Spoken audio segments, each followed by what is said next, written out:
Na naman si Ping Kuratong kasi pinoprotektahan talaga niya si BBM na hindi madadawit. Pero walang usok na hindi sisingaw. Kaya palitan na yan si Ping at ibalik si Marcoleta para sa fair investigation. And quote, mga kapanig, sabay-sabay nating panoorin ang viral video na kung saan pinatunayan ni Saldico na tama si Master Sergeant Orly Gutesa sa kanyang testimonya patungkol sa mali-malitang pera na inihahati sa Forbes Park. Sabay-sabay nating panoorin ang viral video. The Speaker and ask clearance about the instructions ng Pangulo.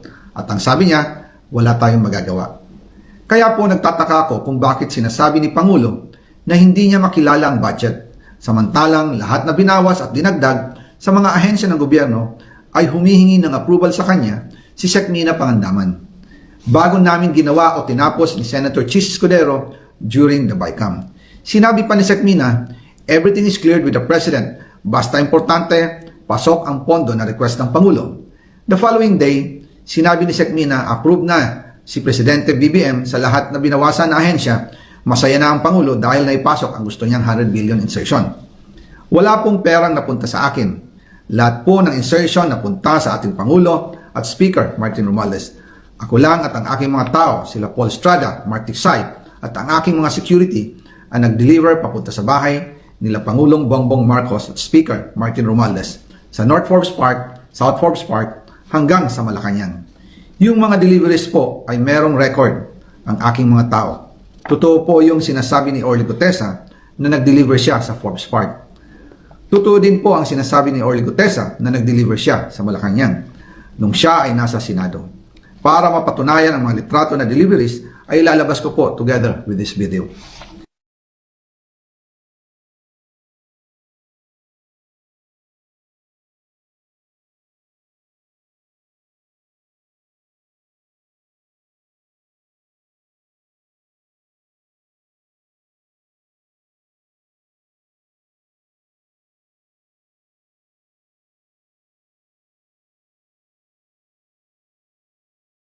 After po ng approval ng budget sa General Appropriations Act of 2025, nagtanong po ako sa DPWH kung magkano ang kailangan na ibigay sa Office of the President o ang SOP na bigayan. Ang sinagot sa akin ay 25%. Ang ibig sabihin nito, 25% ng 100 billion ang SOP na kailangan ibigay kay BBM mismo. In total, 25 billion ang napunta kay Pangulong Bongbong Marcos. Kaya ngayon ay hinahamon ko si Ombudsman Remulla kung seryoso talaga siya sa mga sinasabi niya sa kanyang press release na idadamay niya pati si Martin Romualdez kung magbibigay ako ng ebidensya. Patunayan niya ngayon ang pronouncement niya. Imbestigahan niya ang fraternity Brad at ang kanyang kaibigan na si Speaker Martin Romualdez kung talagang tutupad siya sa tungkulin niya. Imbestigahan din niya si President Bongbong Marcos. Sabi nga ni BBM nung SONA, let's do it right at mahiya naman kayo, hindi po ba? Nananawagan din po ako sa Senado na imbestigahan ang 100 billion insertion ni Presidente. Alam ko po na hindi gagawin ni Ombudsman Remulla ang hamon ko. Ito po, no, yung part 2 po ng hulugan na expose. Ito po ni ng dati nating kinamumuhian. Dating kinamumuhian, ngayon po ay kinalulugdan. Hindi naman. Na si Saldico. Yan po naman talaga yung totoo natin sinasabi, di ba? Ang makakapag-expose lang po ng mga sindikato, yung mga kasabwat din nila. At wala na pong ibang masasabi nating kasabwat kung ditong si Saldico. Mikropono natin. Okay, pag-usapan din po natin, naawa po ako sa mga tagapagtanggol, yung mga bayaran. Na kailangan po nilang ipagtanggol, hindi po sila pwedeng manahimik, no? Kaya yan, iisa-isayin natin yan. Hindi ko po sinabing bayaran si Arnold Clavio, pero nahalata nyo naman. Papasadahan natin kung paano po nila pinagtatanggol. Hindi natin sinasabi na, at isa pa pong nakakaawa, itong mga dilawan at mga makakaliwa, no? Na-expose po sila sa tao na hindi naman talaga sila tunay na anti-corruption. Tandaan nyo po, lahat po ng expose tungkol po sa corruption, lalong-lalo na dito po sa flood control. O flood control pa lang po tayo hanggang sa kasalukuyan. No? Ay panay mga katropa pips, no? Yung sindikato ng gobyerno, panay mga katropa nito ni BBM, di ba? Ayan po, BBM, Martin, Saldico, Amina Pangandaman, yan sila Bonoan at iba pang mga engineers at yung mga contractors. Lahat po yan, magkakasabwat po yan para nakawan po ang Pilipinas. No? Ngayon, mahirap po to kasi wala pong nababanggit na Duterte, di ba? Pero sa ayaw nila at sa gusto ang makikinabang nito. ito ang dilema ng mga dilawan, kakamping at makakaliwa eh. Ayaw dahil ang Duterte lamang yung tunay na nag-oppose o tunay po na oposisyon dito sa Marcos government. Naturalmente, pagka ang Marcos government ay pumantot, no? Nawala yung amor ng tao. Natural, yung tunay na nakikita ng tao na siyang kontra BBM, yun po yung makikinabang nung galit ng tao diyan, no? Kasi dalawa lang naman yan, eh. Kakampi mo si Marcos o hindi. Paano yung mga alanganin? Paano po tong mga nagkukunwaring oposisyon na mga dilawan, kakamping at mga makakaliwa? Doon po sila nalulusaw sa tingin ng taong bayan. Komplikado masyado yung nila, komplikado masyado yung kanilang pinararating sa taong bayan. No? Sinasabi nila na sila ay anti-corruption at ang lahat po ng nagsasabing corrupt ay mga kakampi lahat ni Marcos, pero pilit po nilang idinadama yung mga Duterte na wala naman po kahit isang nagbanggit, no?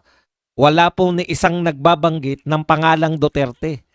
Kaya nakikita po ng tao na hindi naman talaga, kung bagkus, hindi naman talaga sila pala mga anti-corruption, kundi anti-Duterte lang sila at pro magnanakaw pa nga tong mga to, no? Kasi hindi nila makundin eh.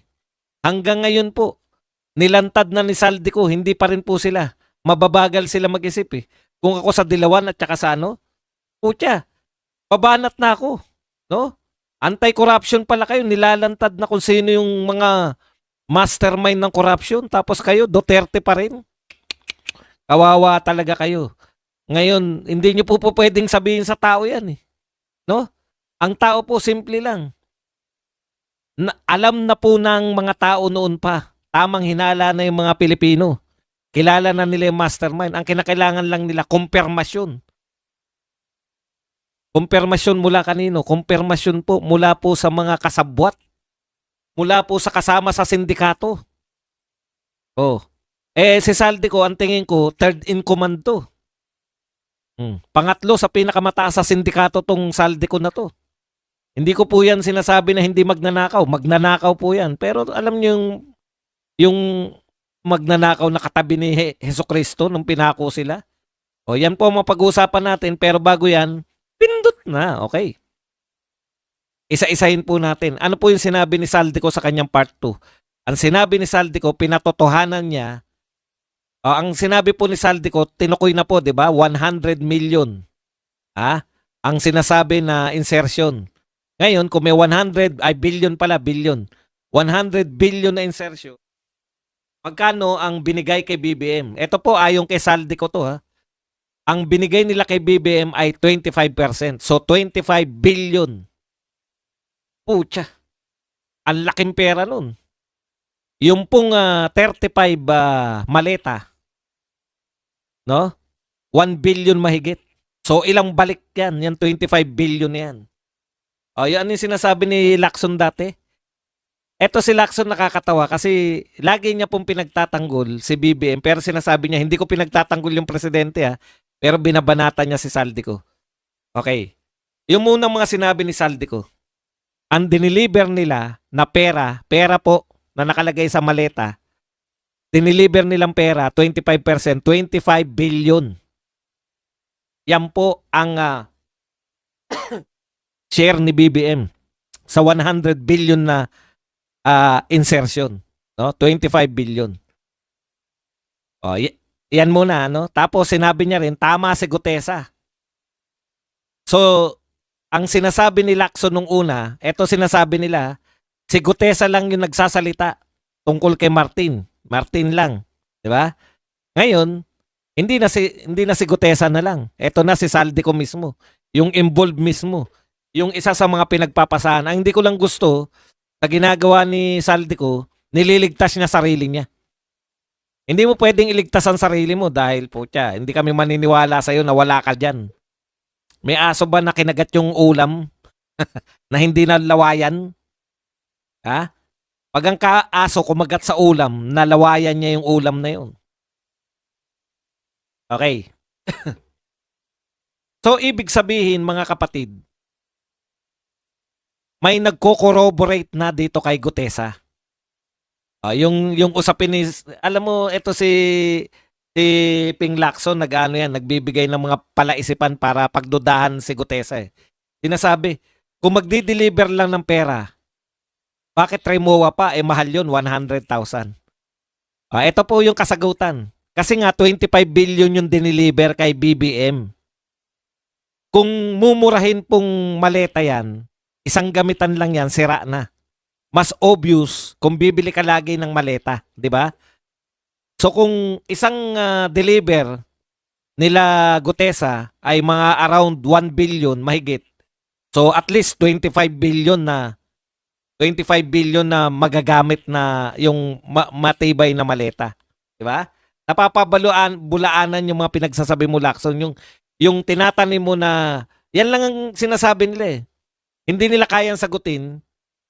Tataniman lang nila ng duda para magduda kayo at sabihin na hindi nagsasabi ng totoo. Hindi naman nila masabing hindi nagsasabi ng totoo. Kaya yan po. Tapos may part 3 pa at may part 4. Yun yung pinaka, no? Nagdi-deliver, ang diniliver kay BBM ay 25 billion. 25 billion. Ang nag-deliver, yung mga tauhan ni Saldico. Kasama na ron si Gutesa. Kaya ang linaw ng sinabi, tama ang sinabi ni Gutesa. So yung pinanumpaan, kaya nga iniisip ko, hindi kaya may basbas ni Saldico yung paglabas ni Gutesa? Ito, tamang hinala na lang ako dun. No? Kasi, di ba? Yung sinasabi nila na hindi pinatawag ni Lacson, hindi kasi pinatawag ni Lacson eh.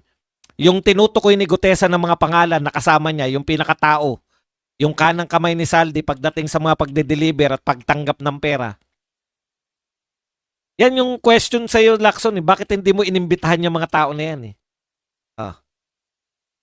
Yan yung laman. Pakibanggit lang po, baka may nakalimutan pa ako doon sa laman ni Saldi ko. Ngayon, aatakehin natin, sasagutin po natin yung script nila. May mga script na pong pinapaliwanag eh. Yung script na ang pinakabanban na pagtatanggol yung kay Vince Dizon eh. 'Di ba? Sabi ni Vince Dizon, kanina na natin 'yan. Sa kaninang kagabi na aking vlogs, pero ulitin ko lang. Pinakabanban na paliwanag yung kay Vince Dizon. Sabi ni Vince Dizon, hindi po pwedeng kasangkot ang Pangulo dahil siya nga yung nag-expose, 'di ba? Nasagot na natin yan. Ang sagot lang natin dyan, simple lang. Pag umutot, kadalasan yung umutot, siya yung unang nagre-reklamo. Ang baho naman, sino yung umutot? Asahan nyo. Dahil wala pa nakakaamoy, siya yung pinakamalapit sa utot eh. Asahan nyo yung umutot yan. Yung unang nagtanong na nagsabi ng mabaho. Hindi po pwedeng ligtas na si BBM at sasabihin ni Vince Dizon, hindi lang kayong matalino. Matatalino rin kami. No? Pwede ka naman maging magnanakaw na ikaw ang unang pumalag eh. Parang utot nga yan. Pag sinabi ba ng tao, ang baho naman, sino umutot? Hindi na siya ang umutot? Ganun lang yun. Okay. Ngayon po, yung mga bago po nila. Pati po yung maganda po, may magandang sinabi si Bato eh. Kaya magaling din talaga to si Kalbo. Ngayon po, nagsalita na si Laila de Lima. Ito, inahanap ko yung kagahapon eh. Si Laila de Lima at si Shell Jokno mukhang nag-usap-usap muna bago lumantad, no? At isa lang po ang kanilang sinasabi. Okay. Dito muna tayo kay Bato. Maganda yung sinabi ni Bato. Huwag mo ko ipahiya, Bato.